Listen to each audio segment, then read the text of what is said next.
letak pen lain tak? Ya. Okey.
Yeah?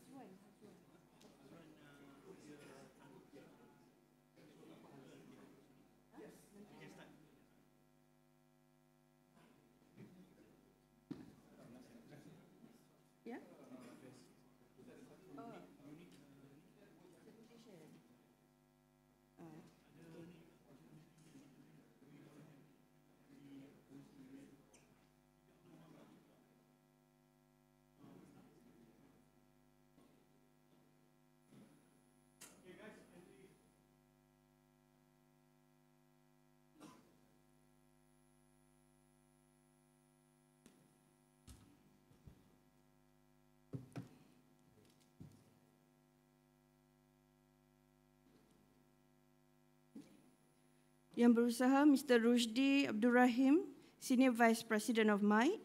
Yang berusaha Mr. Syed Kamal Muzaffar, Senior Deputy Director, Malaysian Industrial Development Authority, MIDA. Yang berusaha Prof. Dr. Khalid bin Hasnan, Head of ICOE, Faculty of Engineering Technology, UTHM. Yang berusaha Dr. Liu Kan Ern, Chief Technology Officer, MA. Distinguished guests, ladies and gentlemen. A very good morning and welcome to the Science to Action talk series, What's Next for Local Rail Industry Towards a National Rail Hub. However, before we begin, I would like to have your attention on a couple of things.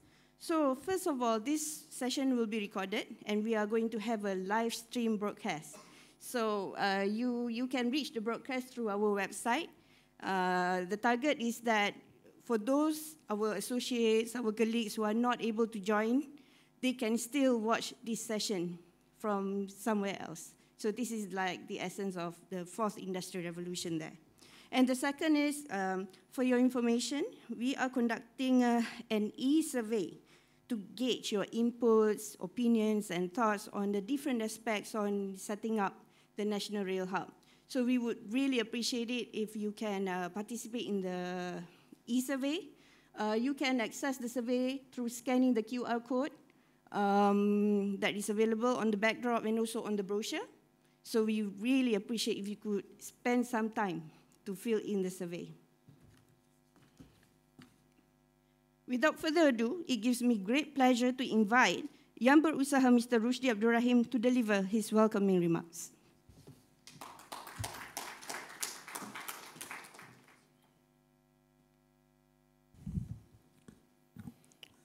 Assalamualaikum and a very good morning, respected Encik Syed Kamal Muzaffar, Senior Director, MIDA, Professor Dr. Khalid Hasnan, Head of ICOE,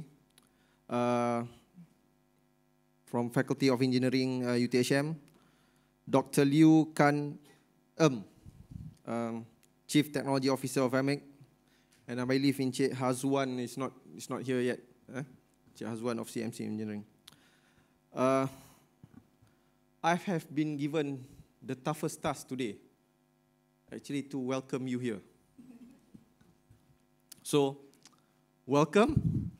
For those who baru kali pertama datang ke MITE, welcome to MITE. For those who have been here, welcome back. I think that's it. So anyway, I believe the S2A talk series, as well as a mini exhibition at the opposite side of the building, has been launched by our co-chairman of industry, Tan Sri Ahmad Tajuddin, about 2 weeks ago. Well, the idea was actually to bring about people who are very passionate and interested about the rail industry to come together and talk about some of the things that we would like to push forward to the government in terms of making the rail industry a more inclusive rail industry, so that people, more organization, especially local organization, would be able to participate in what we're saying, that the growth, because we're saying that the rail industry has suddenly become sexy, kan? Suddenly a lot of announcement with regards to what we want to do in rail, and suddenly everybody is volunteering. Everybody suddenly have an expertise in what to do in rail. So what we're doing is actually, MITE is providing platform in collaboration with MARIC, Malaysian Rail Industry Corporation, to actually bring together all these players to actually talk and move forward the industry. As you can see, the chairperson just now has asked you to participate in the e-survey. But beyond that, I hope that you recognize some of the key members of MARIC, as well as key members of MITE, who is in charge of the rail industry. Talk to them. We value what you want to say, because my CEO always says, syarat pertama untuk masuk MITE is the ability to listen. Maknanya jangan cakap, dengar dulu. So I hope you will talk, and mandat kita orang, our mandate is to listen. And perhaps with that, we can, synthesize whatever that inputs that you're giving and bring this whatever proposal or suggestion that you might have forward. Now, I won't do justice to this particular event to actually thank the list of exhibitors that has been around here for the past 2 weeks, as well as, I think, Hanif, the secretary for MARIC. I think, please give him a round of applause. And then, definitely, Saudara Nasir, who's in charge of the Science to Action, who's actually bringing all these things together and trying to, help organize this so that you can have a good meal just now this morning. I hope it was satisfying for you. And then I believe this thing will be a reoccurrence thing. Kita akan sentiasa buat ni to bring your industry players, academics, and government people together and things like that. So I have I'm given 10 minutes to talk. So I think I'll better you're not here to listen to me. We've put 4 speakers that will be talking about how to move the rail industry forward, and I hope you will find the speakers there thought-provoking and add to whatever you're having in mind. And with that, I thank you very much, and again, welcome you to MITE. Thank you very much.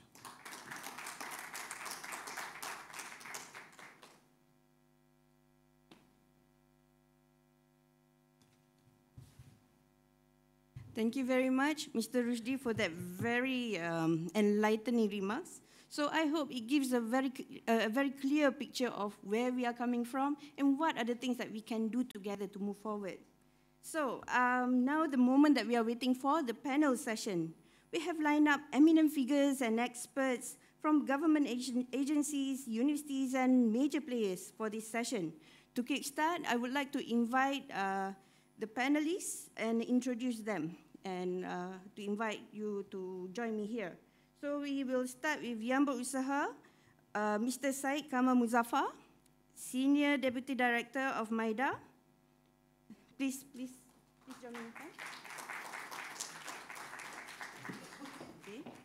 For your information, Mr. Syed Kamal Muzaffar is the Senior Deputy Director of MIDA, and he is responsible for the promotion and facilitation of domestic direct investment and development of supply chain initiatives. So he's very much the right person for us to catch him, So prior joining to MIDA, he also has some experience with Petronas, as well as, in particular for downstream sector. And he has background in industrial engineering, focusing on manufacturing. All right. So next, I would like to invite Yang Berusaha Prof. Dr. Khalid Hasnan, the head of ICOE UTHM. Prof. So for your information, Prof. Khalid is actually the head of Industry Center for Excellence for Rail under the Ministry of Higher Education Malaysia. And Prof. Khalid here has a very vast experience in teaching, 34 years of it in research, in polytechnics and university, including teaching automotive engineering, subjects in polytechnics, and later on at university level, he shifted his teaching and research emphasis to manufacturing, engineering, and railway engineering. So next, please welcome Yang Berusaha Dr. Liu Kan En from MA. So actually, he has a degree, completed his Masters of Chemistry from Nottingham Trent University, UK, and attained his PhD in Fuel Processing and Hydrogen Generation from University of Montpellier in France. So he has many years of research and technology development in Airbus Group, Germany, covering the fields of power generation, fuel processing, catalysis, and alternative fuel utilization. Next, but not the least, Mr. Hazwan, who has just joined us. He's the CEO of CMC Engineering. So, Mr. Hazwan here is a chartered accountant by profession and began his career with KPMG UK, London. And then he is now the CEO of CMC Group, which is a system technology solution provider in public infrastructure, info communication, and power and energy industries, very diverse. So Hazwan also spearheaded various human capital development initiatives in the Malaysian railway industry and is a founding member of the Institution of Railway Signal Engineers. And now he serves as the honorary treasurer and committee member of the board. All right. And our session here wouldn't be complete without a moderator. So with that, I would like to invite our special figure here to moderate this session. Please welcome Yang Berusaha Mr. Muhammad Nasir Ibrahim, the Vice President and the Head of Science to Action, to provide the scene setting and moderate the session.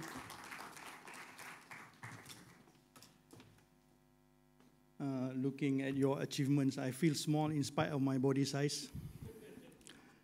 Thank you, MC, Ms. Farah. Mr. Rushdi has already gone out. Mr. Rushdi is actually a top 30, global top 30 futurist. So if you are sharing with regards to foresight or whatsoever, he's the person for Malaysia at this point in time. Our learned panel, married committee members, ladies and gentlemen, it's not that we designed this devoid of VIPs because we want it to be a sharing session. Sometimes when we have large community figures around or politicians, you cannot share properly. So we like it that you can ask questions and all. So, Assalamualaikum warahmatullahi wabarakatuh. Salam sejahtera. Salam negaraku Malaysia. This forum title, What's Next for Local Rail Industry Towards a National Rail Hub. So I see Milko there. Hi. Maybe I've not been saying enough. I don't know. I've been saying all this while. Of course, I left rail for quite some time. Maybe I've not been saying enough. That rail is the Cinderella of transport. Yeah? Given the right impetus and support, it will transform beautifully. But then, are our effort enough? We are trying to do. Everybody is putting the effort, but are our effort enough? Looking at it, we definitely have our work cut out, everybody. However, I also like to point out that we are indeed progressing. We did our rail foresight, Future Rail 2030. Many here have contributed. Then we published Malaysian Rail Supporting Industry Roadmap, MRSIR. We have our National Rail Centre of Excellence, NRCOE, carried earlier by many parties, MITE, TDA, it now rests with SPAD. We have UTHM initiating Industry Centre of Excellence for Rail via MOHI. Dr. Khalid was spearheading the progress. We have Malaysian Rail Industry Corporation, MARIC, established. We have MITI, MAIDA, carrying the rail agenda as well. Not to forget JPK, MOHR, Talent Corp, MARA, and many others. Our rail operators, KTMB, Rapid Rail, MRT Corporation, upcoming Malaysian Rail Link, MyHSR, our rail players, OEMs, associations, and even the public at large. All these cover our collective effort to bring rail to the forefront. Please give ourselves a round of applause at this moment. That being said, we still have many ways to go, which is why the forum and future engagements will be initiated. Let us hope the momentum is maintained. We also have a rail solution coming up, so there is a momentum going forward there. This forum, apart from sharing experience, let it be a place to share ideas, opinions, viewpoints, disclose information, reveal desires. Limit this to rail, please. Yeah? You reveal desires in rail. And explore and strengthen some resolves, clear the picture, and sort out priorities.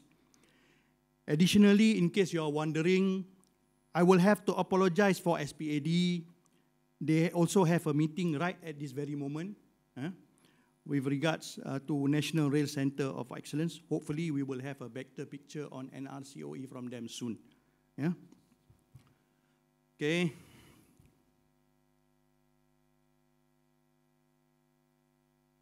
Coming from science to action. I need my slides, please. Before I go into the scene setting, as informed by our SVP earlier, I need to share with you that this function comes under the aegis of Science to Action, a science transformation agenda whose objective is to mainstream and streamline science to action for our nation building, having 3 thrusts under the agenda: science for governance, science for well-being, where the STEM programs is core, and Technomat, which is included in this forum, comes under science for industry. Our S2A team, Farah and a few of you, take a bow. You have done a good job to set this up. Thank you very much.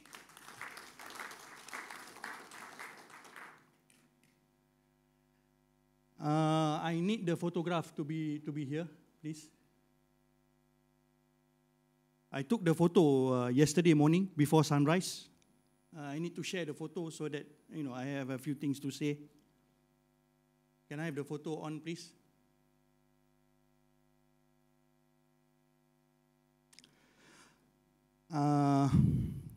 Actually, when we see this photo, when they put out the photo, we do not want the photo to be, the structure to be the epitome of local rail industry.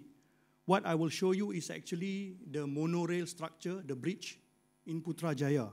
When you look at it, the structure is imposing. When you walk past it, the structure is imposing, standing proudly, part of the inspiring Putrajaya skyline.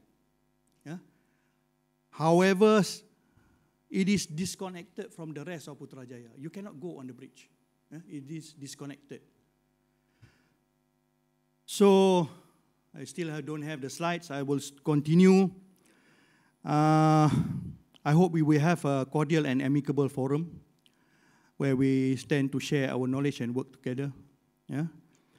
And before I go into the scene setting, I'm sure you are aware of our rail ecosystem. We have the first tier with regards to the top or the final integrator where we have Harta Suma. Okay, now we have the... Okay, this is the photograph why I'm mentioning. In case you guys haven't seen this is actually the Putrajaya skyline. Besides the 2 main bridges, there is the monorail bridge. It is disconnected, imposing structure, but we do not want our local rail industry to be as such.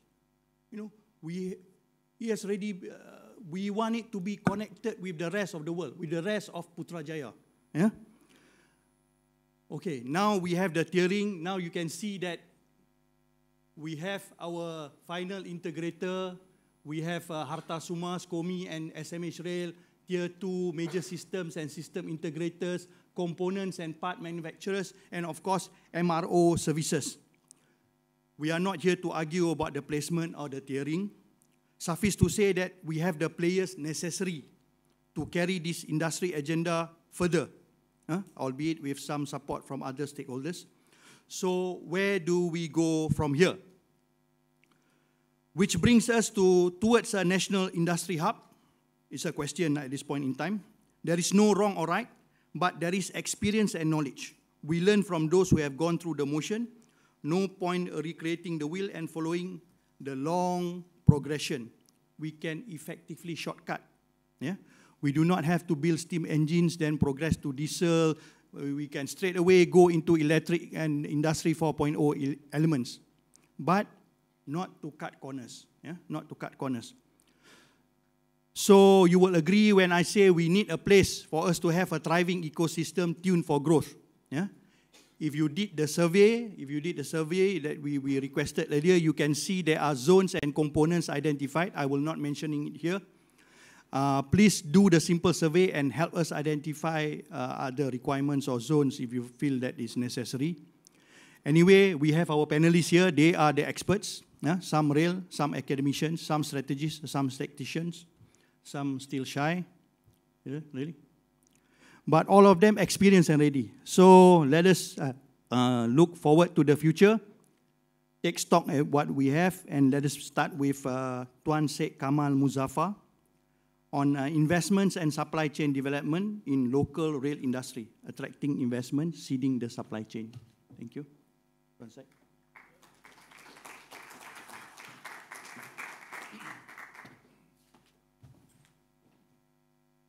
Assalamualaikum warahmatullahi wabarakatuh. A very good morning. Thank you, Cik Nasir. Distinguished speakers, ladies and gentlemen. Firstly, on behalf of MIDA, I would like to thank the organizer, Might and Merrick, for giving MIDA the opportunity to get engaged with the important players in the rail industry in Malaysia. So not to upset you guys, I have to declare upfront, at the current moment, there is no specific incentives or facilities provided under MIDA for rail industry. But I hope this platform gonna be the first platform to kickstart the ball rolling. Yeah. So I think, despite being in existence for 50 years, most of us here still are not aware about the existence of MIDA. So perhaps let me go through on the background of MIDA for the benefit of those who are not well informed about MIDA's existence and roles. May I have the slides on screen, please?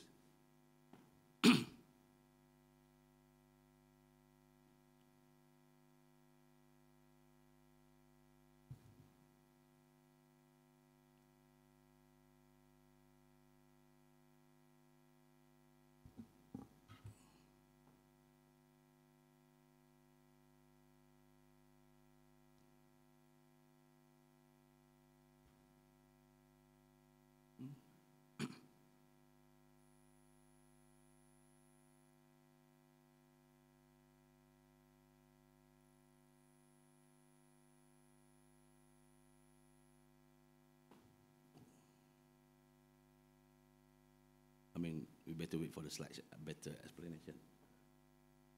Okay, what I'm going to do today, I'm going to talk about how we are going to promote business linkages in the rail industry in Malaysia in particular, yeah? So let us look at who we are as the government agencies in charge of the industry and investment in Malaysia. So let me speak briefly about MIDA. Okay, so who are we, MIDA? We have been established 50 years ago in 1967. We are the principal agency for the government in attracting investment to the country, the foreign investment in particular.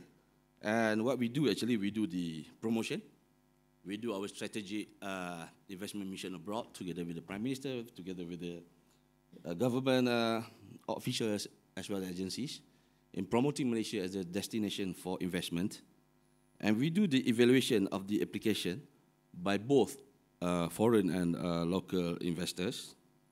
And we do the monitoring of their applications.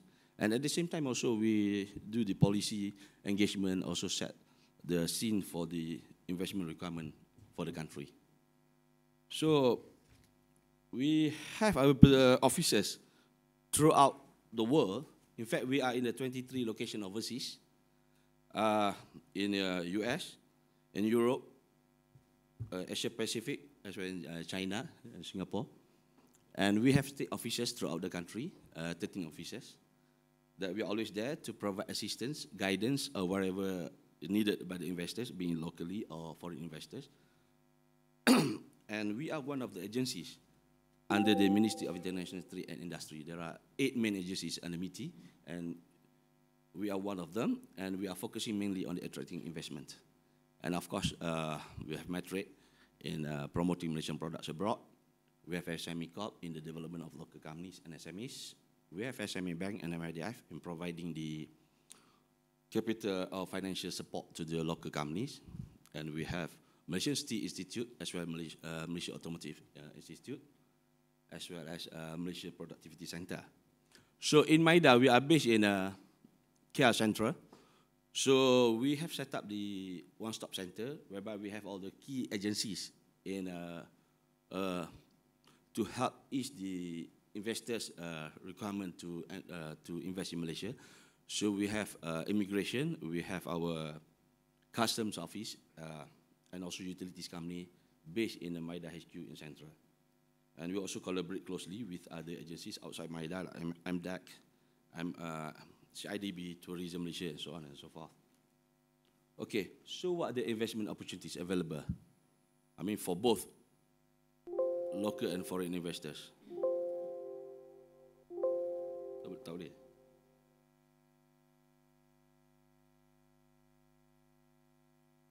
Okay.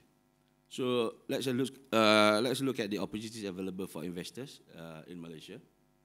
So based on the 11th Malaysia Plan 2016-2020, the government already identified 3+2 sectors for the investment in Malaysia. We are talking about the first three is the catalytic subsectors, which is the very basic electric, electronics, chemicals, machinery and equipment. And we're also looking at the two high growth sectors, which is medical devices and aerospace. So rail industry has yet to be in this so-called growth sector, perhaps for the 12th Malaysia Plan. You know? So for this 11th Malaysia Plan, we are focusing on the aerospace sector. So these are the activities that we promote.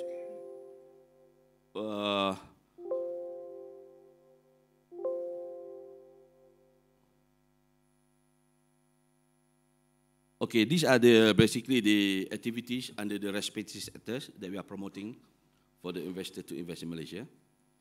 We have both in the services as well as the manufacturing sectors.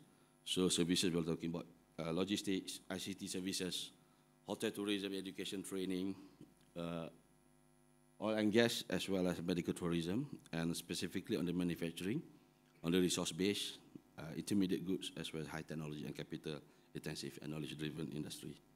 So this is basically the promoted activity that you can enjoy some incentives or facilities from MIDA and other government agencies. And of course, today, as we are talking about the Industry 4.0, we also have specific incentive or facilities to promote the embracement of smart manufacturing by the local manufacturers as well as foreign manufacturers. So we are talking about the Industry 4.0 in terms of the 9 pillars, the big data, augmented reality, artificial intelligence, all this. So these are the components that we are looking into in promoting the advanced manufacturing in the country, because we try to reduce dependency on the foreign labors. So we hope the local industry players and the foreign investors would embark towards this smart manufacturing so that we can move forward as a developed nation. So these are basically the sectors that we encourage for the smart manufacturing Industry 4.0 in Malaysia. For any sector, we are talking about machine-to-machine sensors, software, advanced electronics, machinery equipment, smart logistics, ICT services and support. So these are the areas I think very much relevant to those in the signaling or communications segment of rail industry. So perhaps you may want to look into this if you need to seek for further support or initiative from the MIDA or other MITIS agencies. So what are the policies or incentives available for both foreign and local companies? So for any organization or companies looking into establishing manufacturing facilities in Malaysia, so you have to come to MIDA for manufacturing license. So this is basically the definition for companies that are entitled for manufacturing license. Of course, all this information is available in MIDA's website. Yeah? And these are the major incentives that we've been promoting and we're giving to both foreign and local companies or investors. The pioneer status, investment tax allowance, reinvestment allowance, import duty exemption on the machineries.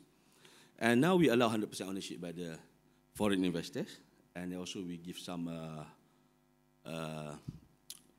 allocation for expected posts from the host country, for the foreign investors to bring from their country. Yeah? And recently we are promoting the regional operations and principal hub. We would like to have more foreign companies to make Malaysia as their hub for the distribution, for services for the region. So far we have companies like Lazada, Nestle, Huawei, IKEA, Honeywell already in the country and set Malaysia as their hub for their regional distribution in terms of human resource management, risk management, finance, and trading. Okay, under the 2018 budget highlighted by the government on the 27th October, the government has introduced additional incentive for the transformation of industry from the current to Industry 4.0. So there's a specific additional grant of 245 million to be given for a 5-year period to the companies moving towards smart manufacturing. But the detailed breakdown on this has yet to be tabled or discussed with the MOF. And we also give accelerated capital allowance of up to 200%, as well as capital allowance for ICT equipment and software. But the second allowance on the ICT equipment and software, basically you have to claim back from IRB. It's not under MIDA. Yeah, but the first tax incentive for transformation is covers under MIDA, and certain areas under MDAC. And these are the services related to smart manufacturing products. So we give incentive for production of robotics and factory automation equipment, specialized production, machinery and equipment for specific industry. So among the incentive, basically pioneer status, tax exemption up to 100% for a period of up to 10 years, and also ITA, investment tax allowance. So I think it's very much relevant to local players who are investing in the technology for the rail industry, as well as foreign companies as well. And we also, the government also introduced the automation capital allowance for companies undertaking automation solutions. So government is really serious about taking the industry to the next level, moving from the traditional approach to more advanced technology approach. So these are the facilities that provided by the government to support the migration. So far as of 31st January this year, we already approved 88 applications for the automation capital allowance. So looking at the strategies for MIDA, because I think majority public have the impression that MIDA only cater for the foreign investors or foreign companies. But we do also looking into strategies to develop the local companies. So moving on, I would like to touch a bit on what we have done so far in the development of local companies. So the government have identified under the 11 Malaysia plan, there are 5 main strategies that we need to develop in order to build up the capacity and competencies of the local companies. Among others, is that we want to intensify the export promotion. So under the metric approach, one of the agencies under MIDA, we help the local companies to export their products abroad. There are various incentives, various initiatives being taken place in metric in helping the local industries. I want to make sure the local company also comply with the international standards in order to meet the requirement of the global market.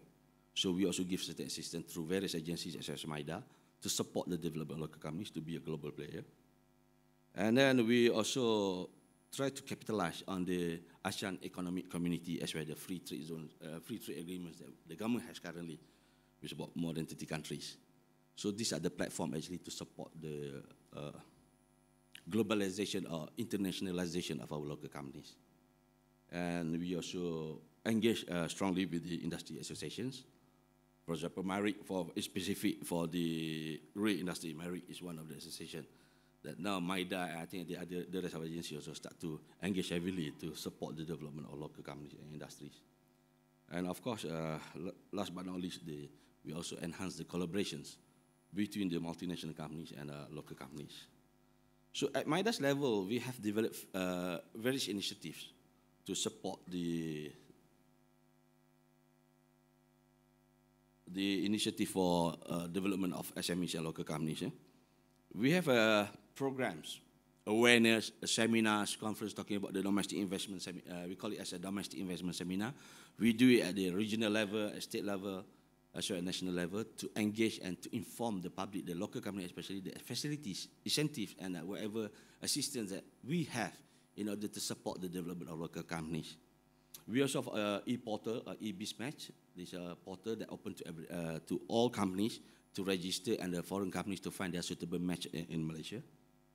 We also conduct regular roundtable discussions, meetings with associations, chambers, international chambers, local chambers, as well as associations, industry associations.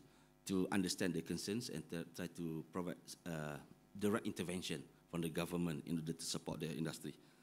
And of course, we developed this is our so-called signature program, the MNC SME supply chain. We have been doing this for the last 2 years, at regional as well as at the federal level, national level.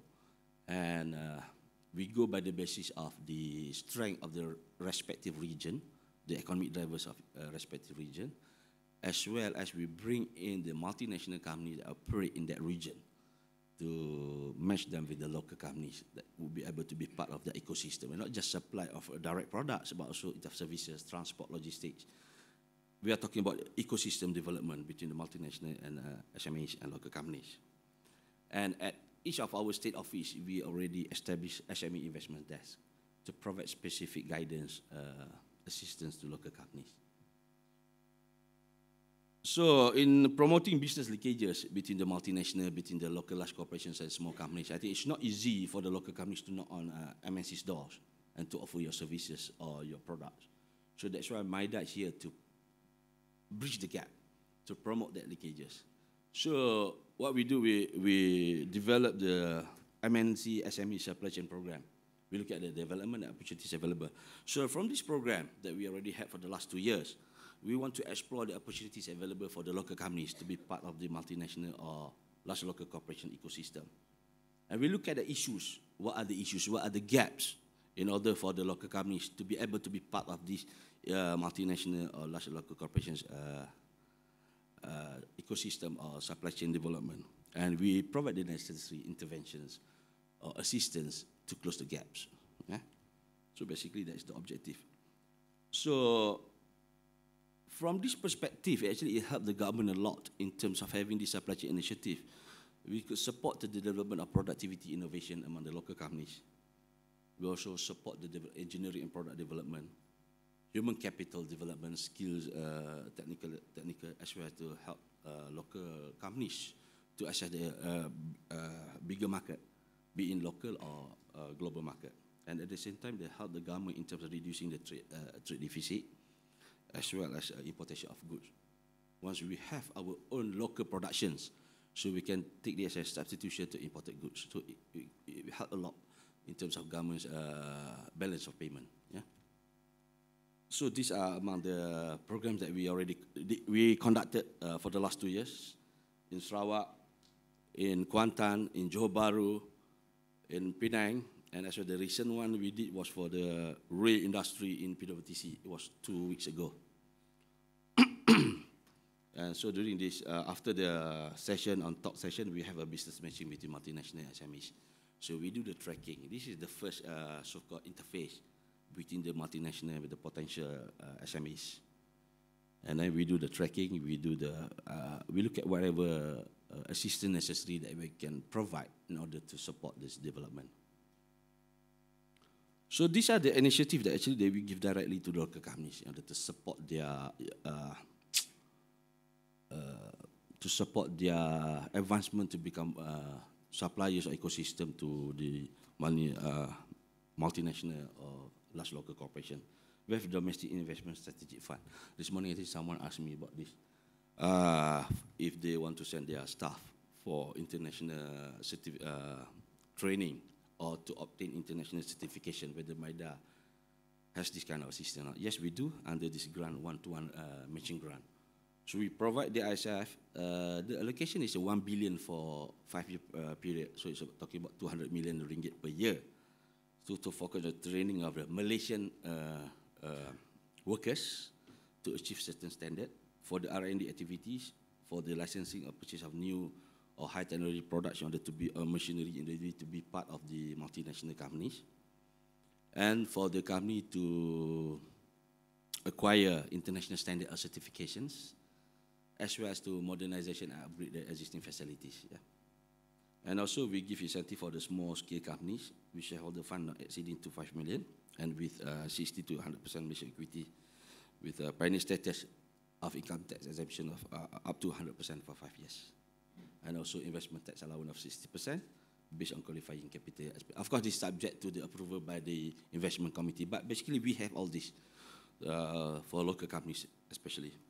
So for rail industry, as I mentioned earlier on, we do not have anything specific, but I think this is a good start. So we shall look into way forward for the local industry. So I think it's high time now for MIDA also, like we have for the automotive industry, we have specific for aerospace. So now high time for us to get involved in rail industry. So I think moving forward, this is what we would like to suggest to Merit and the stakeholders in rail industry. So I think we need to have more engagement between Merit, between the players in the local rail industry with MIDA and MITI. We have to sit down. Probably we need to set up a working committee to look into policy, to look into incentive, to areas that we can help support the growth of the industry. Furthermore, when talking about Industry 4.0, advanced technology, so we are moving to high-speed rail, ECRL, all these things we need to sit down and work together, because I don't think so. I have to admit that in MIDA also we are not aware. When we started the rail industry supply chain 2 weeks ago, I got a lot of support from Encik Hanif, assisting me in developing the program, the supply conference on that. So I think we need to enhance this collaboration and engagement, so that we are both on the same page, and then we can help to develop the growth of the local players in the rail industry. And hopefully one day we can export the expertise that we have. Yeah? As the high-speed rail is the so-called the in thing now in most of the developed countries. And then secondly, we are looking at proposal by Merit to have a dedicated industrial park for rail. We support the idea, and we want to see the progress of this proposal, how far that has gone. I believe it was briefed to the MITI Minister, Tokpa, and now waiting for presentation to Economic Council. So we see the progress, the development, we look at it, and we will definitely give the necessary support, because we already embarked on the program of Industrial Park Forum this year. So we want to revisit all the industrial parks in the country. Currently we have more than 500 industrial parks, but they are all over the place, and nobody really monitor and track on their facilities and their requirements. So we already embarked on this. So Merit proposal for dedicated park for rail is something that we love to support. Yeah? Perhaps we may want to put the idea for Merit to consider UNW Serendah Industrial Park as the area for the rail industry, because that part is dedicated for the high-value manufacturing. They have a dedicated for aerospace. They are looking about advanced technology. I think they have UNW had a contract with Rolls-Royce for the Boeing engine Trent 1000. So they already have the facilities there. Perhaps Merit just need to write on that to further advance the rail industry, local rail industry. And thirdly, this is definitely MIDA will get involved 100% on the social development, socio-economic development for the HSR and ECRL, because they are talking about developing industrial cluster at their various stations or along their rail track. For example, HSR, they're talking about 7 locations, 7 stations that are going to develop industry. For example, bioeconomy in Sepang, wood industry in Muar, textile industry in Batu Pahat. So MIDA will definitely involve in this, in terms of developing the socio-economic development within that track. And secondly, on the ECRI, throughout the 28 stations, there's some areas that need to be further developed, like Tok Bali, oil and gas, fishery park, and also Terengganu Silica Valley. So we will directly involve, because involved in manufacturing and services investment. So definitely, MIDA will not run away from the rail industry development in the country. What we need now, we need to engage more. We need to look at the areas, how can we contribute positively towards the development of the industry. So with that, thank you for listening. I hope any further questions can raise later after the session. Thank you so much.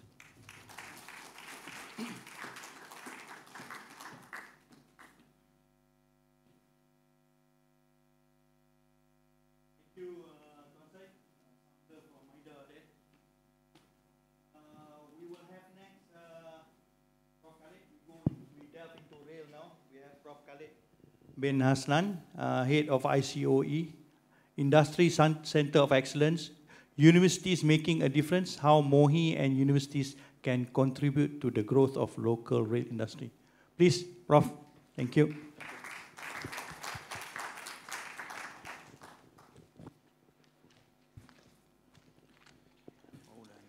Bismillahirrahmanirrahim. Assalamualaikum warahmatullahi wabarakatuh. Selamat pagi Salam sejahtera. Thank you, Mr. Chairman, Mr. Nasir, which I've dah kenal lama pun. In fact, when we develop our Future Rail 2030 dulu, kita dah terlibat banyak. And fellow speakers, the audience, ladies and gentlemen. Thank you, everyone, the organizer, Mike and Marek, for inviting me to this forum, which MIDA is on the industry side. University is on the academic and research side. So we look at towards the manpower. Where is it that we need industry, but where is the manpower? So this is where we have to be looking to the future. We need to prepare for the human power at the level of middle, upper, and also for the future scientists and engineers. So, okay. So a bit about Industry Center of Excellence for Railway. So ICOE is under the Ministry of Higher Education, and it is one is towards graduate employability, to make our graduate ready for the market. In this case, in ICOE rail case, is for the railway industry, which is very up and coming. Number two is on the R&D side. So it is not just looking at past and now, we're also looking at the future technology. So we are preparing our Malaysians and also our regional friends to be involved in this activity. All right, so this is about ICOE rail. 15 minutes is actually short because I can talk long about this, but I'll try to make it short. Now, basically, ICOE rail, ICOE, number one is on the manpower production and also manpower preparation. So this is where ICOE rail work with all IPTs, Institute Pengajian Tinggi or Institute of Higher Learnings, be it at the diploma level, certificate level, degree level, or postgraduate level. By the way, UTHM, we kind of lead the academic and research side on the railway because we started on 2012, Master of Science in Railway Engineering, when nobody was really, what is rail? And can it be sustainable and so on and so forth? But we believe by looking at the trend that railway is up and coming. So that's why we are ahead of others in that sense. So other universities now are looking into rail and so on and so forth. Okay. So number two is on the R&D related to anchor companies. This is where business for the future. Okay, so business is now and also business for the future. What will be the technology ahead? Okay, so how are we going to get involved with the latest technology? For example, maglev technology. It is not really new. Okay, but operation-wise, it is still in doubt. Okay, okay. So this is where we work together with all the anchor companies. I put that, forgive me if your company is not up there because the list is so long. So anyway, you can be added in to our list of companies to work with later on, okay? Next, okay. So this is looking at the projection for manpower. Okay, if you look at the current manpower, it's about 7,000 plus. But if you look at that, on the right-hand side, on the right, it's going to be, what is it? For 97. So where are we going to get them? Okay, so a lot of sections now we import from foreign countries. Yes, on the manual side, yes, we use our locals. But on the automation side, if you go for the automation side, we still depend on foreign. On the design, for example, track design, we still depend on foreign experts. So how are we going to build up our own expertise, our own strength? Okay, so those are looking at the manpower projection provided by SPAD. Now, again, this is also from National Railway Center of Excellence slide. Okay, so new talent demand for upcoming projects.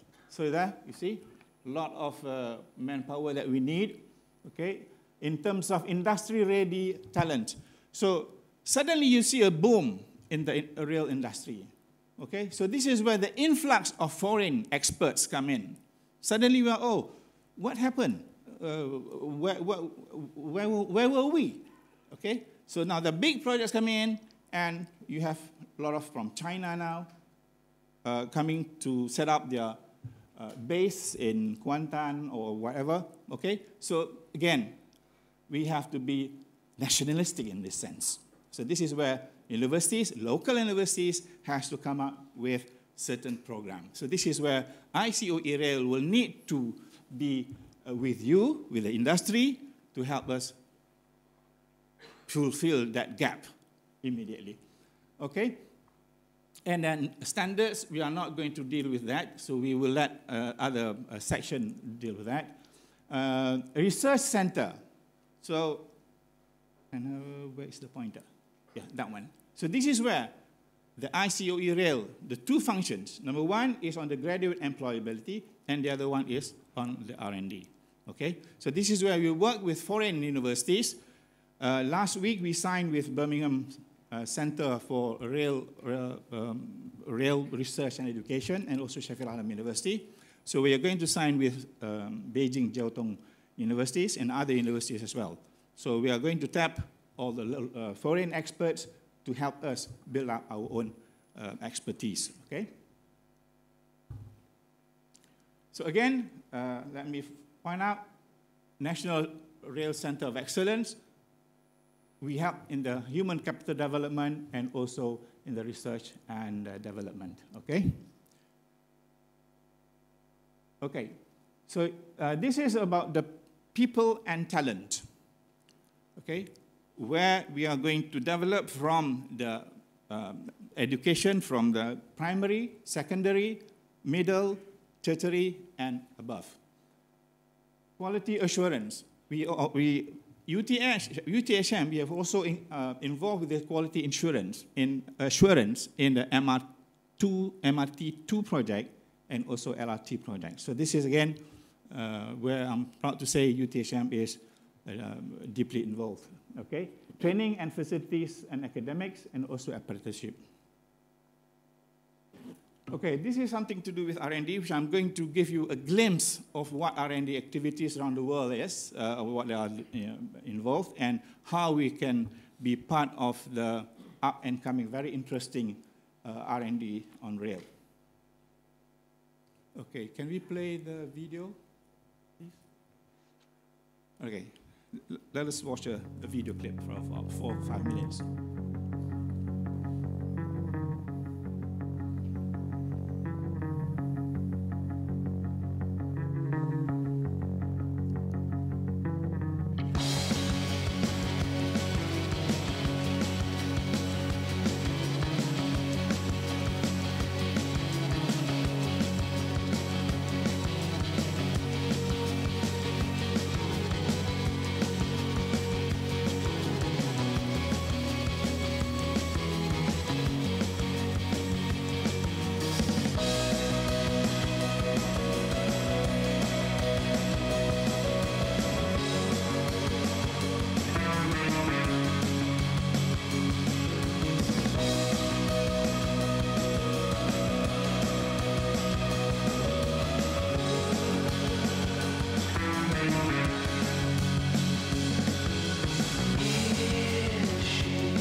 Okay, thank you.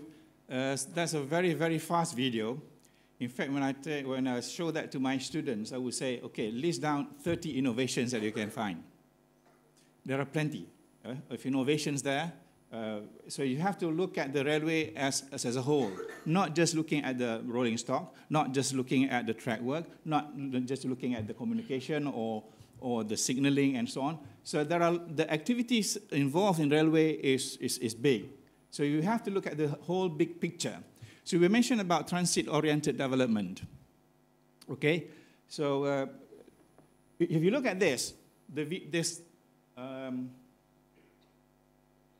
I just go back here? Okay, so this is something to do with environment. Okay, this is again a subject of research, and it really impacts us, the developer of the rail network, the housing estate near the station or near the rail, okay? And there are a lot of things about ergonomics, human sickness, and so on and so forth. So if you look at that, this is just looking at from noise and vibration. Okay, this is again a subject of research. I have my PhD student doing this as well. If you look at noise, noise here, noise propagation here, okay? And this is a ground-borne vibration propagation, how it impacts the building, the occupant, the property market. In Japan, for example, okay, people like to live near the railway station. Why? Convenience. But at the same time, people don't want to have that vibration and also noise. So research has been done, and they have implemented those barriers, okay, vibration at source, isolation, and so on and so forth. There are various strategies on how to eliminate those noise, how to reduce those noise, and maintain the, the housing to be livable near the station. So this is up and coming for Malaysia, because urbanization in Malaysia is increasing very, very rapidly. Okay, so I have another slide on urbanization, which we need to consider, because now more and more people are living in urban areas. So this is where rail transportation is becoming more and more important. So this is, if you look at the macro level, okay, from the research point of view, so we have this interaction between the rail and the wheel. The sleepers, okay? And also there are a lot of kind of airborne vibration, airborne noise, and so on. So this is, again, another early warning system. Derailment is a real problem. In Malaysia, in particular, we have a lot of derailment. SPAD is looking seriously in this. So we have, in UTHM, a few students looking into this kind of problem, which shouldn't happen in the first place. So how do we monitor before derailment occurs? Now, we are towards high speed, which is going to be 350 kilometers per hour. How do you maintain the structural integrity? How do you maintain the punctuality, the service, and so on and so forth? That requires high tech. So this is where companies and universities need to work together. Okay, this is some of the, about myself, about ICO Rail. So we start in 2018. So we are based in Pagoh, very near to the high-speed rail station and the high-speed rail depot.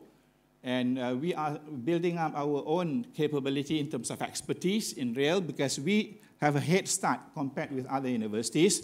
And we already work with foreign universities as well. And we have been in contact with various companies in Malaysia, MITE in particular, TDA, and so on and so forth. So this is 2018 and 2019. I'm not going to dwell so much in this. And we are going to fully operational by 2022. And hopefully, when the ERL starts operation, MRT2 is going to start here, MRT3, LRT2, LRT3, and so on and so forth. So there are a lot of activities here, okay? So hopefully, in that 3, 4, 5 years, we would have gathered our local expertise to develop our own system, perhaps our own rolling stock, and we can then export our expertise throughout the world, inshallah. So I think, I don't know whether that is already 15 minutes or not, but I think I will stop there, and I will be open to question and answers later on. So ada pantun sedikit. Orang putih, orang Melayu, terima kasih, thank you. Okay. Thank you, Prof. Khalid.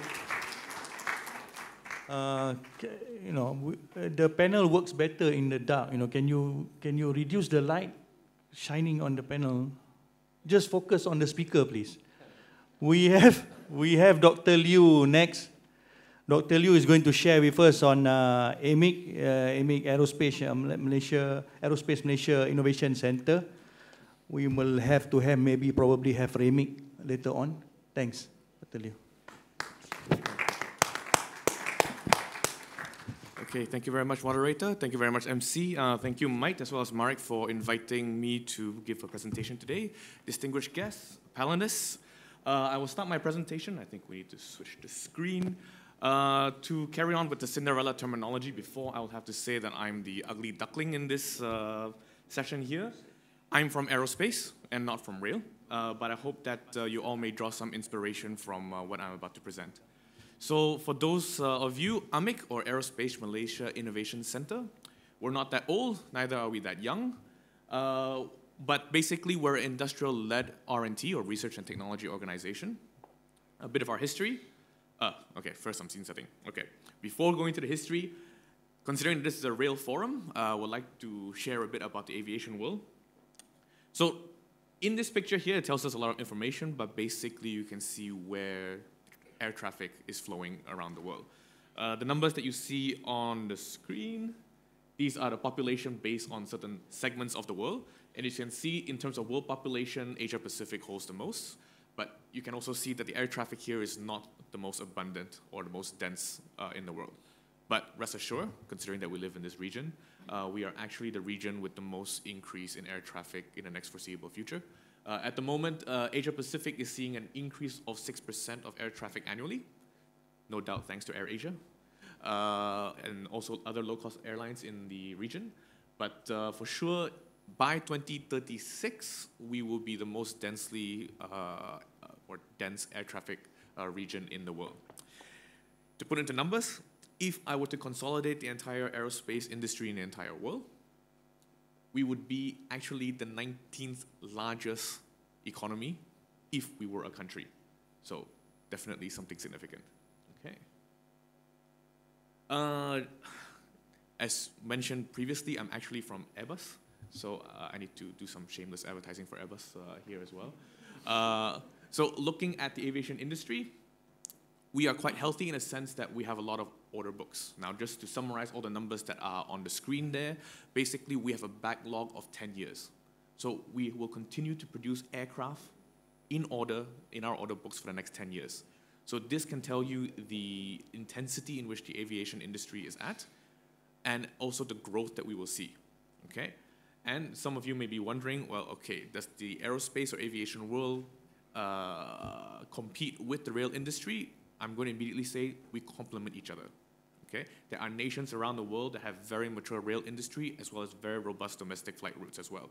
So these can work in harmony. As I mentioned before, in terms of the world population of aircraft, we will see an increase of over 30,000 aircraft in the world, okay? This is a very huge increase. And again, in the region, Asia Pacific, we're looking at 13,000 aircraft. Speaking on our friendly competitor on the other side of the Atlantic, the one that starts with a B, they are looking at similar numbers as well. So in that case, we are aligned in terms of the number of aircrafts we see flying around the world, as well as we know that Asia Pacific is the region of increase as well. Okay. Now, the reason why I'm flowing through all of this is to show you the impact that aerospace and Malaysia has together. Okay. And this can be summed up in this slide alone.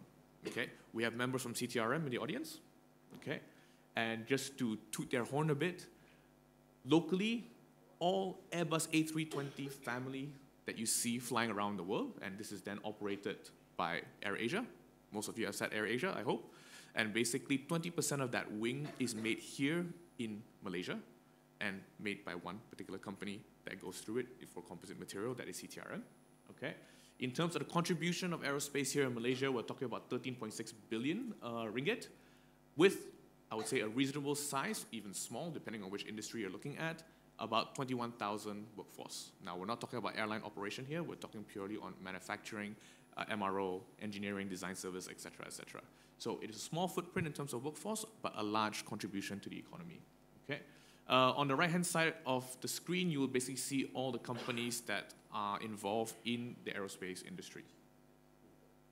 Okay, next slide.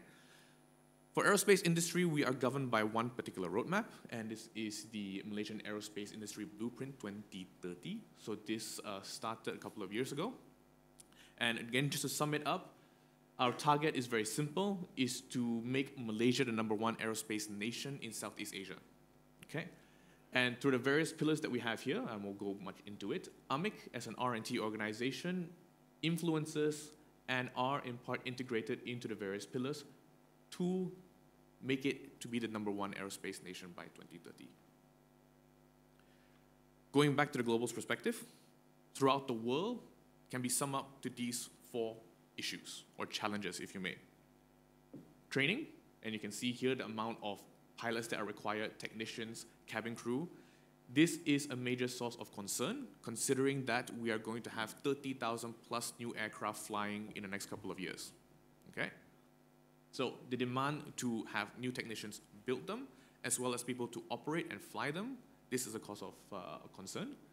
Next is manufacturing. As I mentioned earlier, worldwide we're catering to about 42,000 new aircraft. And the question is, how do we cater to that? Okay? At the moment, both Airbus as well as Boeing, we are roughly producing about 700 to 800 new aircraft per year. Take that number, divided by that, and you can actually see the order book history that we have. Okay? This is a huge number that we have. We need to produce them faster to get, at the end of the day, to you as consumers to fly them. Okay? And with the increase of new aircraft comes the issue of environmental sustainability. This was briefly mentioned by Prof just now. This is as well a huge concern in the aviation world. Noise, for example, no one wants to live close to an airport. Okay?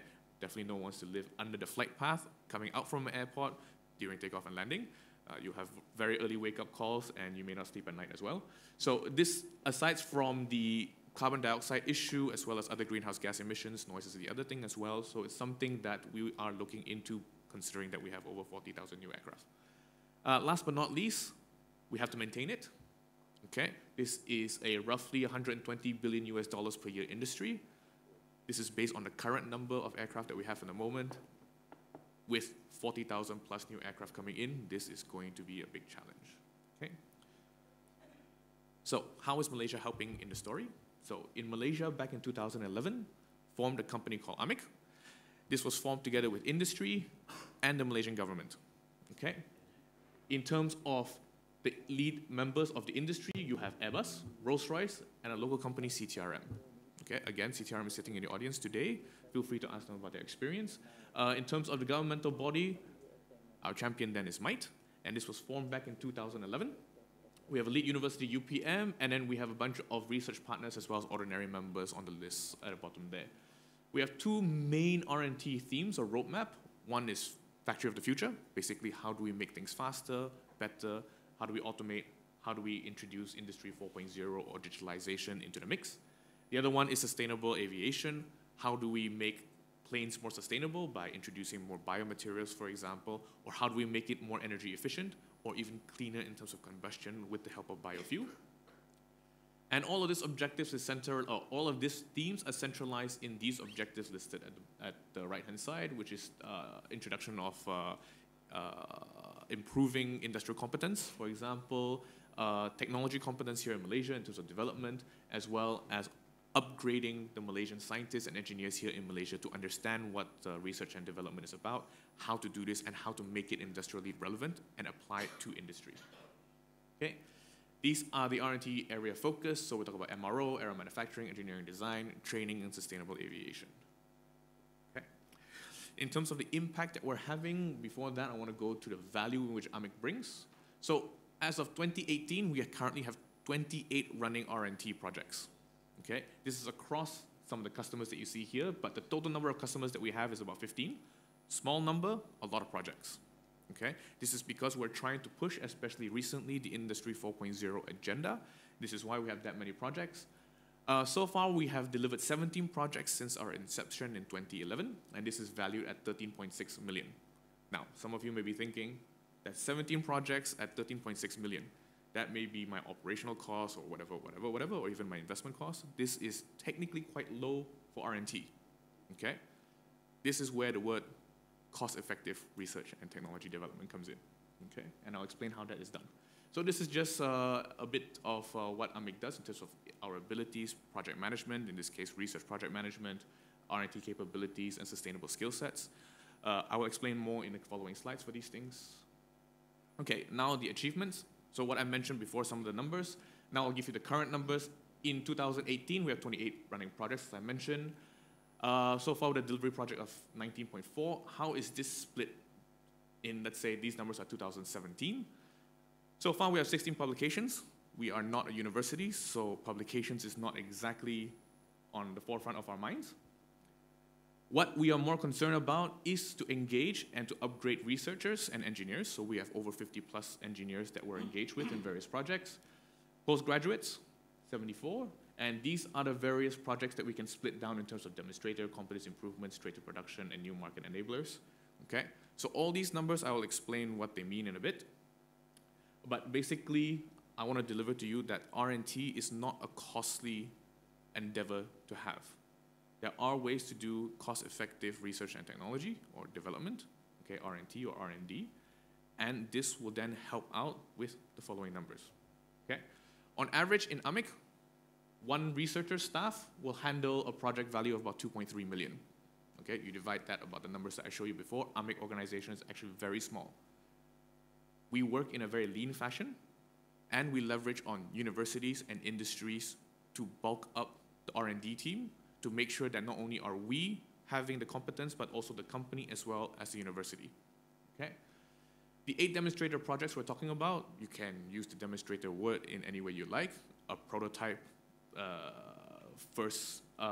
let's say, first project where we have a machine where we don't know whether it works or not. These are the kind of things where you need to know that whether can this either be manufactured, can this be used on my shop floor, or in the rail case, maybe on the railroads itself, etc. So this is a demonstrator, it's a prototype. We have made 8 so far at a value of 2.2 million.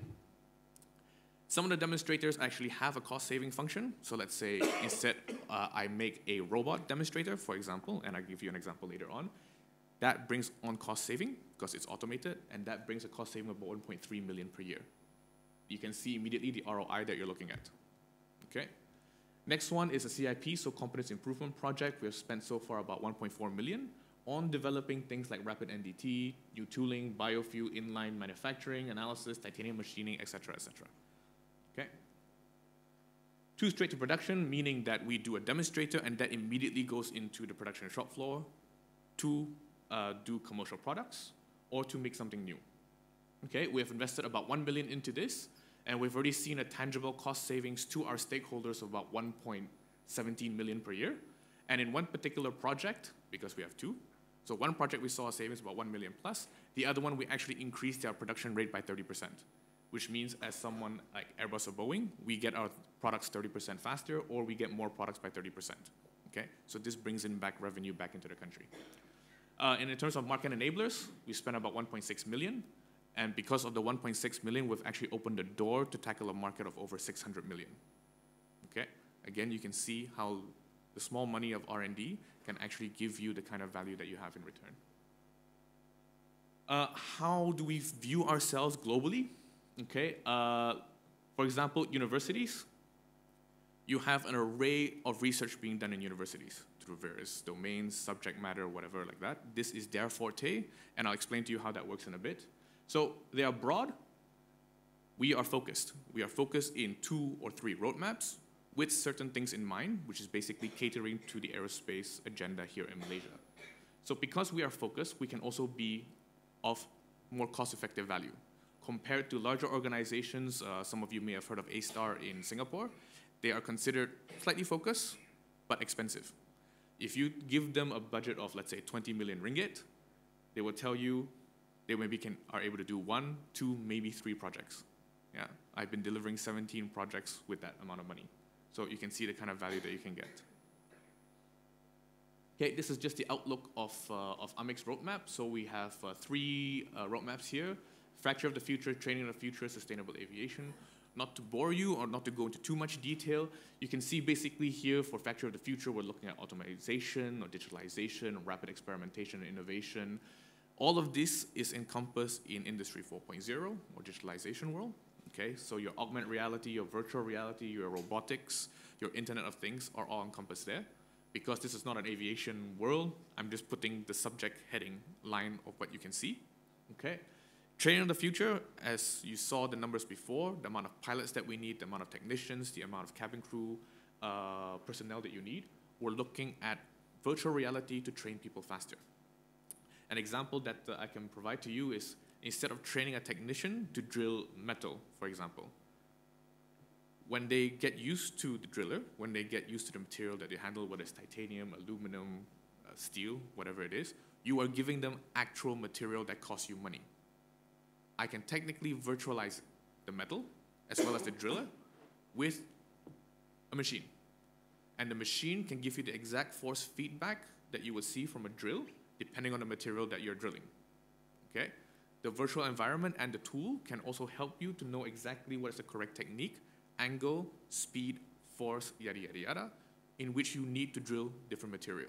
So this is how we look at training, or the next generation training. You're more immersive.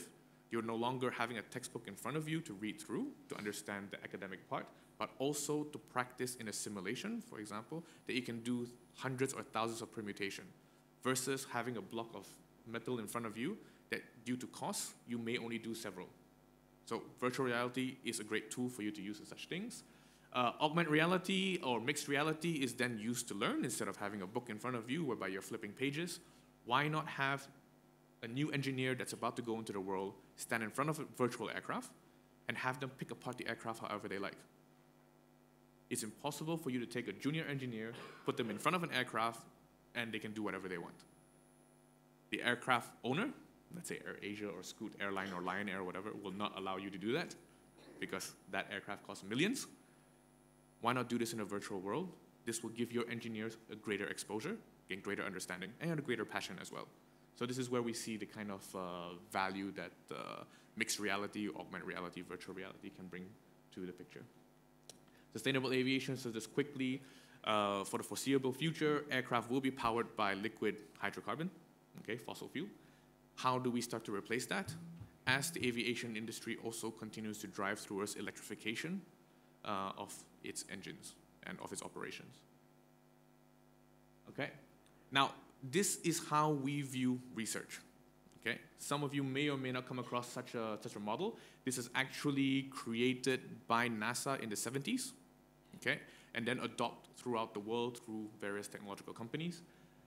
2 parts. First is TRL, or Technology Readiness Level. Okay, we chart this in TRL 1 to 9. Universities will tend to do TRL 1 to 3. You're talking about your fundamental research, your applied science research, etc., in a laboratory. Companies will tend to do TRL 6, 7, 8, whereby they have a demonstrator and they want to see whether they can do it or not. Okay? Where AMIC sits, we sit in between. We look at university or research lab, and we see what is applicable to the industry, or what can be best fit to the industry maybe a year from now, 2 years from now, 3 years from now, 5 years from now, and then we chart that course of development. And when we chart that course of development, meaning you go from TRL 1 to 2 to 3 to 4 to 5 to 6 to 7 to 8 to 9, and each of these has its specific milestones it needs to meet in order for it to advance to the next level. Okay? So this is a checklist, for example, and this will ensure that you are developing your technology or your product in the correct manner without skipping too many steps. Okay? There are ways to fast track through this. Okay? In fact, you can look at the TRL 1 to 9 as 3 TRLs. basic research, prototyping, commercialization. Okay, so that's also a way to do that. But you need to be versed in research, especially applied research to commercialization or industrialization, for you to understand how this works. Now, for those of you into manufacturing and not creating technology, there is another scale called manufacturing readiness level. So if you look at a technology that is just being founded, an idea, a concept that you're putting from paper or from brain to actual reality. TRL 1 to 2, okay, you maybe create a small lab scale prototype, and then some manufacturing guy will then say, well, can I actually mass produce this? Is this going to be economically viable? Is this technology too expensive to be bought by the consumers? All that questions you don't actually know. You will first have to do low rate of production in terms of manufacturing for you to understand the economics of scale in a practical way. And then again, similar to TRL, you go all the way from 1 to 9. Okay? So this is how you go from low rate production in terms of proof of concept production, low rate to high rate production or manufacturing. Okay, how AMIC mechanism works. You've heard me say university, you've heard me say industry. You may not have heard me say government, but government is involved in it as well. Basically, how AMIC works is this way. We do not work independently, we work in a collaboration fashion. AMIC works closely with industry, and we view universities very closely, or academic institutes as well. What can universities have, or what are they developing that could fit industry 1, 2 years, 3 years, 5 years, 10 years down the line? And we chart that for them. We understand the industrial needs, okay, all the way from the OEMs, Airbus, for example, to tier 1, tier 2, tier 3s, all the way down to tier 4s. We understand their needs, and we see how this kind of collaboration can work to fast track the needs to industrialization or to enable new market, okay, or to adopt new technology, for example. Okay. Oh, and in other words, this is how we keep the costs low as well. When we do projects, not only is AMIC involved in terms of financially, so is the industry or the stakeholder, or industries, depending on the projects that you're doing. Universities will also put in money, okay? So the total amount of contribution from all 3 or 4 parties puts into a central pot, whereby that central pot is then used for research and development purposes, okay? You know each of them will have its own commitment because they themselves have put money in. It is their own risk to do this, okay? Industry will always want things fast. Universities will always want things to be understood. There is a middle ground to that, to make things go from understanding to application as quickly as possible. Okay. Okay, so to give you some examples of the projects that we have done. I'm not giving too much information because this is done on purpose. This is from a particular company that has defects in painting aircraft parts. And this is done by a human painter. You can see the defect list that is here and a numerous amount of defects. So what we've actually told them is, looking at your process, we can see a potential to automate this. Okay? One of the slides by Maida actually showed an AGV. I'm actually quite happy because now I can link to that. So this is a picture of AGV here, or automated ground vehicle. Now this tends to be used in logistics company, for example, warehouse, moving from one thing from one warehouse to another. Okay? So we're basically saying, well, we know AGV exists in the world and it's a bit mature now. We know robotic arms are in the world as well, and they're quite mature. Why not we whack these 2 things together to have a robotic arm be the painter of an arm, and for this little guy here to be the legs of a human. Yeah. So now suddenly, if I marry these 2 things together, I have a mobile painter. Okay. I add a camera to it, meaning that person or that machine will have some sort of cognitive function, small basic intelligence. Okay. Add with a SCADA system to control it. You can add on connectivity, IoT, Bluetooth, whatever you want, to translate knowledge or to transfer data from one place to another. And this is then the result. Okay? This is the result right here. This is some part of a plane. And if the video here plays, we'll show you how it works. But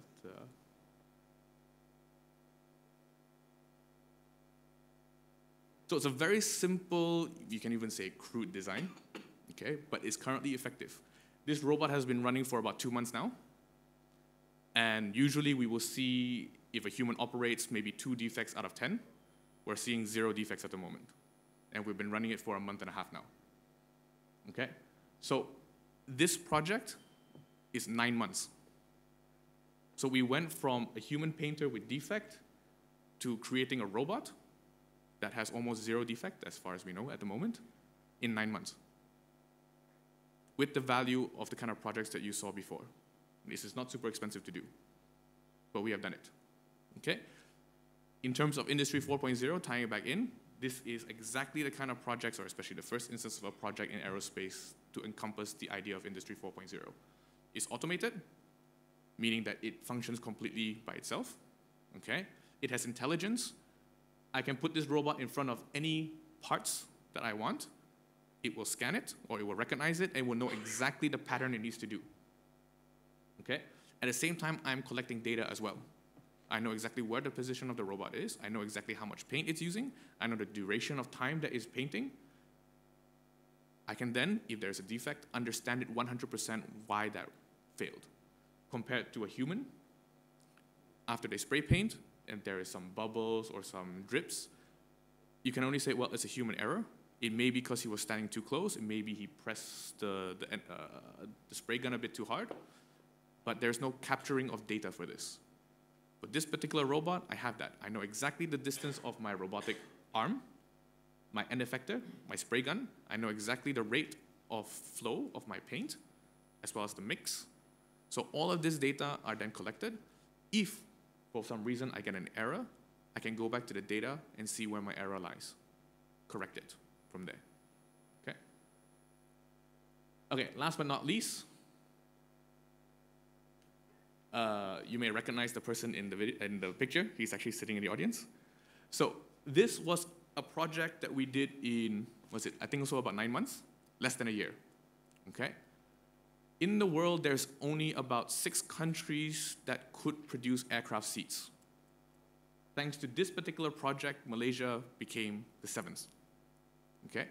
This project, well, CTRM, correct me if I'm wrong, 7th, right? Yeah, okay. So basically, this project idea came about that can we create a composite aircraft seat? Okay? And when the idea came to Malaysia with the design, this particular design company that didn't have any means to create a composite seat because it was only a thought, a concept. Okay? Came to AMIC, we brought together a consortium comprising of a university, an industrial player, which is CTRM, and a design company. And less than a year, churned out this beautiful baby here. Now, unfortunately, you won't actually see this in any aircraft. You won't be sitting on this anytime soon. But it proves that Malaysia has the capabilities to do this. Okay? We have managed to create that industry to build an aircraft seat, start them on a journey to do interior components. And I'm proud to say, and they can back me up on this if they would like, interior components for aircraft is a huge demand at the moment, and it's also a very huge market. And from my view, there is nothing wrong with going from aircraft interior to rail interior as well. Okay? So obviously this, okay, you have our Prime Minister here poking the seat. We tried to encourage him to sit on the seat, but I think he was pressed for time. He did poke it, so at least that's something. But we also got Tony to sit on it as well, so not bad. But this aircraft seat here, we're talking about 30% lighter than current conventional seats. Okay? If you multiply this by a typical Airbus A330, you're talking about 32 rows. A 30% reduction per row is actually a huge fuel saving. Okay? So this is the kind of things that research and development or applied research and development can do. Okay? So I just wanted to end on this note. This is just our key successful factors, but basically, why not come talk to me directly, and I can share with you some of my experience. Any problems that you may have, feel free to share, and I can maybe give some insight. But as mentioned by our dear moderator here, why not research and technology for rail as well? Okay? So, thank you very much. Thank you, Dr. Liu. I have to mention, it's not a show-off by AMIC, actually sharing part of AMIC. Probably rail now, you feel the pressure, what we need to have in rail. That's why MIDA is showing so much love to aerospace, you know, because they have all this. rail, probably you should think we're having this part. Okay, last but not least, we have a rising star in rail industry, a strong member of MARIC. Can we please welcome Hazwan Alif Abdul Rahman, the CEO of CMC Engineering. Strengthening local rail industry players, leveraging the association in the scheme of things. Please.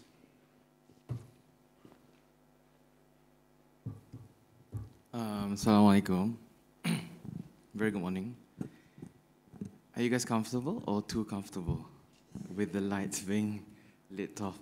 But anyway, firstly, just want to understand the audience because there's too many familiar faces. So I just wanted to know exactly who I'm speaking to. I can see a lot of my friends who are business partners and associates. Are there any non-contractors? Obviously, we've got government agencies, clients as well. Have I covered everything? Where you're from, sir? Oh, FI, very important as well, definitely. So, I've been given a task, which is a very, for me, quite difficult, but I take up the challenge. Number one, obviously, is to apparently embrace Industry 4.0. At the same time, to talk about strengthening the local rail industry players, and at the same time, to talk about how should we work together in the sense of association in the scheme of things. So all these 3 or 4 themes, I have to basically summarize in 15 minutes, which I think my slide should be able to. So let me start. Okay, so essentially, I'll talk a bit about CMC, the railway industry globally, actually, and then the Malaysian context, and then how we should strengthen our local rail industry players, and of course, some conclusion from there. Okay, CMC, as the MC and moderator has explained, we are a systems technology solution provider. We work in an EPC mode, where we do from design up until the commissioning and handover for the clients. And over the last 20 years of our operation, we have focused more into these 3 key strategic industries, which are transportation, info communication, and power and energy. Our DNA actually has always been within the telecommunication space. So by saying that, we do believe that our work is quite important to our clients because it will become the backbone and the actual fundamentals to everything else that they need to do to make their operations a success. Some of our projects, we've done LRTs projects. Now we're doing LRT3. We are also doing the one Vietnamese project in Ho Chi Minh City, where we are subcontracted to Hitachi. And of course, we've completed the KTM a while ago.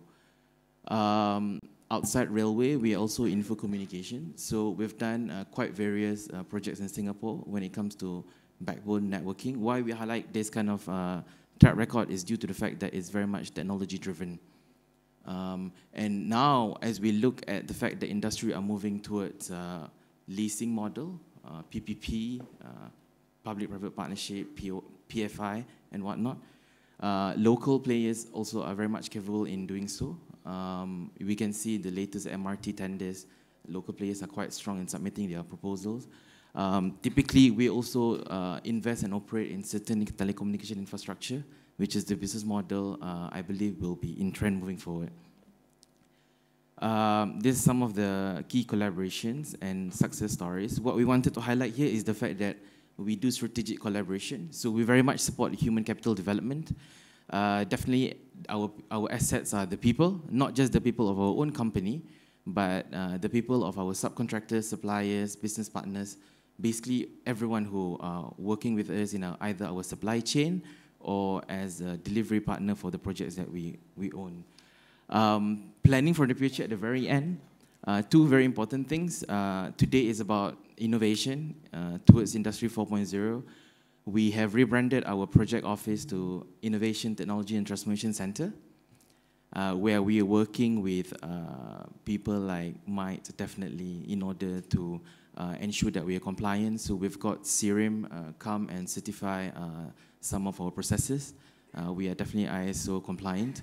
We also represent Malaysia Rail. This is the association part. Every time we go to the international market, in that picture is in Vietnam. we will definitely get involved, the Malaysian Embassy and Malaysian Trade Commissioner in the respective countries, and we will represent MARIC rather than just CMC, because obviously we can't do everything alone. Right, Eugene? Eugene is a very good friend of mine, as well as quite a strong business partner to us, and so does everyone else. Railway industry, globally, as Prof has said, and I'm sure so many people have said, these are the mega trends that have been driving the railway industry. Not just railway in particular, to be honest, is the mobility. And the future mobility is all about connectivity, mobility, as well as, to a certain extent, sustainability. We are look at, more importantly, urbanization. Urbanization, environmental factors continue to drive the growth of the rail sector, if you can see. With all this, the world rail supply market will comprise 2.6%, and this is actually quite huge, to be honest, because the impact of the technology changes and factors, and we need to take into account how we make it sustainable in our home country, rather than having to rely very much on a local, foreign partners. Railway industry is forecasted to continue, obviously, growing very strongly. This is just some of the data that we have captured from our research. And to put it in another way, by 2050, every individual will travel about 6 kilometers extra globally. Also some very interesting data that we have seen from the research done by Frost and Sullivan. All this amalgamation of data just says that people are looking into a more innovative mobility, right? When it comes to railway transportation, definitely it provides the very strong backbone, fast, efficient. I'm sure air travel so far is still the safest mode of transportation, right? But railway, to a certain extent, will allow the flexibility in terms of working while being on the train, point to point, traveling. But at the same time, we cannot forget about the last mile's connectivity, where we need to ensure that this door-to-door connectivity will happen. And this is when Industry 4.0 is very important. For the operator or the asset owner or even the government, when they set up their policy, they need to know the end-to-end mobility that is required, which can be attained via gathering and analysis of data. Okay. Because of all this, if you can see, railway projects globally are very huge, obviously. These are some of the things that we have captured that we may be interested in. Obviously, again, we can't do it alone. So that's why we are very supportive and we are pushing forward this MARIC idea. Okay, now about the Malaysian rail industry, this is another way of presenting what Mr. Moderator has mentioned, the Tier 1, 2, 3. This is probably one of the old publications by Mike as well. If we look here, technically we are able to do everything. You know, we always say Chinese state-owned enterprise can do everything. We also can do everything. It's a matter of getting things right and working together. And this is something that, of course, the government, as stakeholders who are investing in the railway industry, need to understand and know. Though we are quite premature at this stage, but if we are not given a chance, we will not be able to actually go up to the value chain. Yeah. This is MARIC. Again, this was one of the earlier publications. I'm sure the membership has grown. What we do in MARIC is essentially to provide all the stakeholders the list of members and the capabilities that we have tried to actually segment it. And obviously to ensure that all this, our members are driving towards international standards as well as the required qualification and credibility. Okay. We've got all those in the context. So where are we today? In CMC, we are looking at this chart as our key strategy. Let me move this way so you can see exactly what you're saying. Although I have it there. Okay. So we are looking at the level of research and development, which take obviously 100 years for all these people on the right side to achieve what they are today. And we have put it as traditional players. And these traditional players are obviously the leaders in the industry or in the segments that they are operating in today. We've got the one in the middle who are catching up. This is actually actual names from the publication that we have cited. So why they are catching up is because they are probably not as advanced in terms of R&D, but they are accelerating, right? And because of that, they are very, very aggressive, which is the y-axis. And that's why, for instance, our colleagues from China are quite high up in terms of aggressivity, but at the same time develop quite quickly as well. We also see a group of Japanese integrators here who are in the middle because they are both risk conscious, at the same time quite aggressive, right? So we're not sure, but they definitely, their technology are still very well known. We've got India, who are relatively aggressive, but low level of R&D, though in terms of consultancy and as well as the technical, they are still very strong.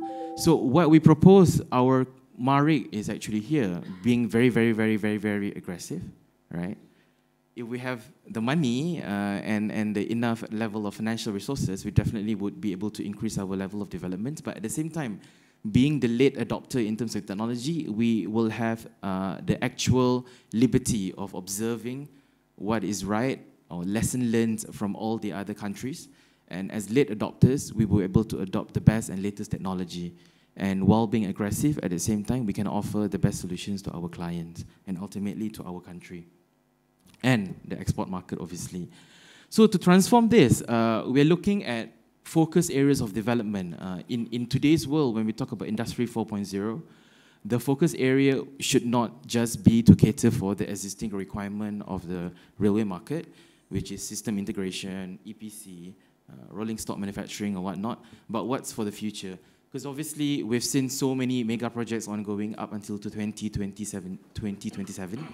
But what's next is the fact that how to make sure operation and maintenance can save costs for our customers, and at the same time, to ensure we are always either at par or ahead of all the other nations in Southeast Asia to begin with, and of course globally.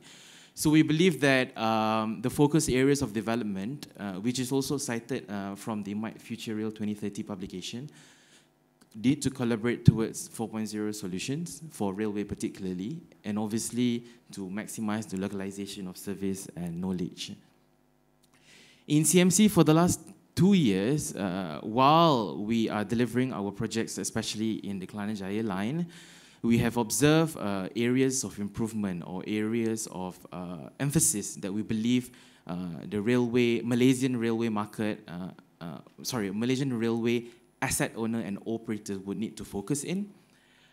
So until today, we have developed this framework for ourselves, which we would very much happy for everyone else to work with us towards achieving this. What we have here are the tools that obviously everyone is talking about, the IoT jargons, big data. Some people may not understand it, but just to jump on the bandwagon, right? So I'm putting it there as well. But the more important part is actually what the customer requires. So from our understanding, workshops, when we deliver our projects, when we serve our warranty period after our projects, we see that these 5 things are the future that either people like Prasarana, people like MRT Corporation, MRL requires, which is obviously proactive asset management, reliable and cost-effective operation, passenger experience to be enhanced to ensure your ridership meets your target, optimize capacity to make sure you know exactly when 4-car or 2-car trains to be deployed, and of course, not forgetting our Mother Nature environment, right? So what we need to provide to them is the one in the middle, right? These are examples of the things that we have embarked upon with our partners as well. One of it is actually displayed in our Technomart. You can have a look later on the other side of the building, which is crowd management system. We have some POC with our partners. All the other things are actually things that we are still talking to various operators, and we are proud to share not just in Malaysia, but as well as in Vietnam, for instance. Again, Vietnam, for example, only haven't even had 1 metro lines, but because they are late adopters, they want so many things because they have seen what Hong Kong has done, what Singapore has done, what have been done in the UK and can be improved. So these are the things that I think us, also as late adopters and still learning, should take into account when we strategize what we need to develop for the next, for the future of our industry. Because of that as well, to support what I've shared before, as I mentioned earlier, our innovation center is on its way, and the important part is actually the one at the very bottom, which will benefit all stakeholders, not just us as a company, not just MARIC as an association of companies, but actually stakeholders as a whole. Obviously, Malaysia to improve innovation capabilities and making it exportable to other countries as well. Local businesses and professionals in terms of participating in the value chain, participating in the human capital, and obviously universities, researchers, as mentioned by Airbus case, normally we can't do it alone. And you know, we are not researchers because we aren't, and some people are researchers because they are, right? So we actually need to combine the strength, share the same vision, and work together towards achieving what needs to be achieved from this initiative. So I found one picture which would conclude what we need, or which is this. So again, Frost and Sullivan, future of urban mobility is about green, integrated, interoperable. And what you see here, essentially, everything that individually all Malaysian companies can do, but in the scheme of things, when it comes to strategic thinking, when it comes to actually working together, even to the level of influencing the policy by the government, if we work together, we can, right? And what we need to do is essentially to make sure that we can showcase our track record and capability to show that the return of investment, if there was to be any investments from various parties, all these are very, very important to make sure that our local players are sustainable. And obviously, MARIC, when they proposed the railway park, that is also very important because amalgamation of all the players needs to come under one roof, and that will be a very good platform for all the players to actually share that vision. So from here, coincidentally, my team also found this Academic Science of Malaysia 2050. I'm not sure if everyone has seen it. It's pretty much the same, to be honest. So, wow, I really applaud our government for looking very, very much forward. But to achieve this, right, we just hope we don't rely on 100% foreign technology along the way. We'll still have so many years to 2050, and it will be a shame if all this that has been highlighted are not developed fully by Malaysians. So that's why from today, the strategy that we want to share with MARIC, which I think MARIC welcome, and at the same time, at MARIC platform, we want to share with all the stakeholders in the industries that we operate in, is to make sure that the local players are at least given a chance to, you know, open the doors for us to look into what we can do, and the local players will have to work together to achieve this objective. I think that's my last slide. Thank you very much. Thank you very much, Mr. Hazwan. Can we switch on the lights? After all this presentation, you can see where we are looking rail, where it should be or where it has to be. Can we switch on the lights, please? Okay, so now we can see clearly the audience, everybody. So we're going to open for questions. Please keep it concise. Summarize your question, keep it concise, and we shall begin now. State your name and your organization. Please, questions? Okay, please, there is a gentleman there. Can we have the microphone?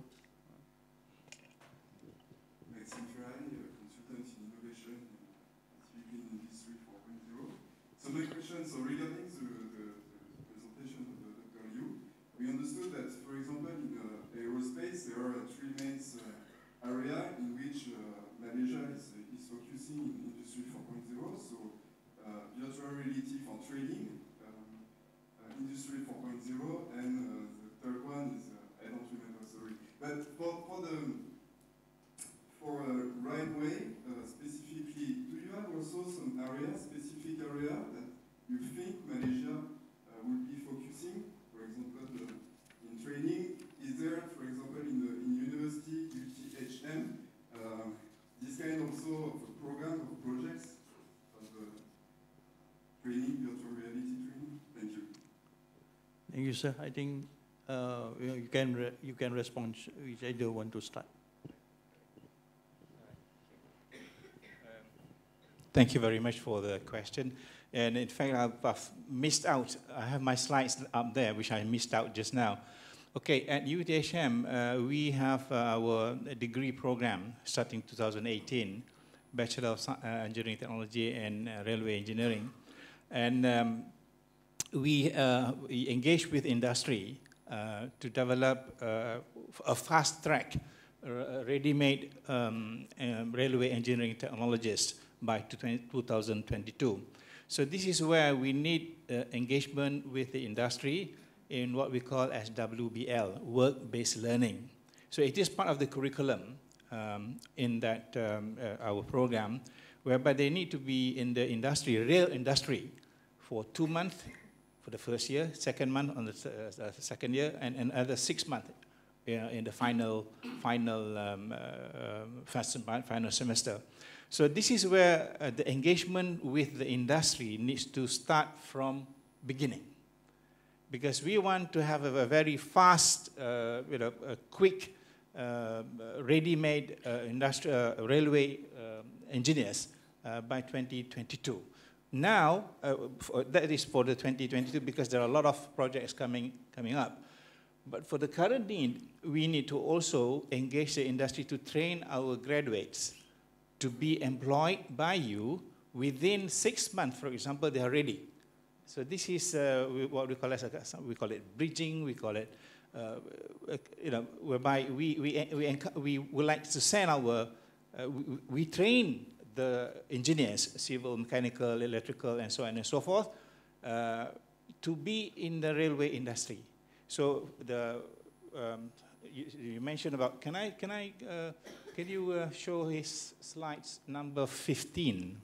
I remember that. Number 15, please. Because that is a very, very important slide, actually. Yes, that one. Yeah, I remember, right, 15. Okay, so this is in terms of technology readiness and also the manufacturing readiness. So for the industry, you look at the manufacturing readiness because that is where the business, the business is. But for us, for researchers and for academics, we look at the technology readiness. You have the TR1, TR2, 3, 4, and 5, and 6, and so on.